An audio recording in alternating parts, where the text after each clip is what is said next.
நீங்க திட்டுவீங்களோன்னு பயந்துகிட்டு சரியா சாப்பிடுறது இல்ல. அவன் தூங்குறது கூட கிடையாது.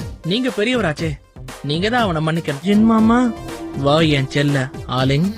இந்த பையன் வச்சிருக்க நாயை மட்டும் பிடிக்க முடியல. யாரு கிட்ட போனாலும் கடிக்க வருது. தேடி புடிச்சு கொன்னுடு. மாமா நீங்களா? என்ன இப்பதான் கண்ணுக்கு தெரிஞ்சதா?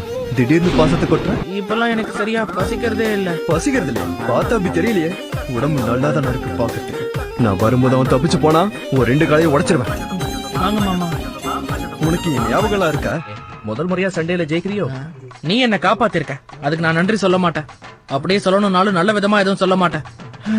உன்ன மாதிரி சின்ன வயசு பையன் கரடுமுரடான சண்டேல எல்லாம் இறங்கலன்னு சொன்னா உனக்கு அனுபவமே கிடைக்காது. இதுக்கு பேர் தான் புத்திமதியா? நன்றி சொல்லணும், இன்னொன்னு மன்னிப்புங்கிற வார்த்தை.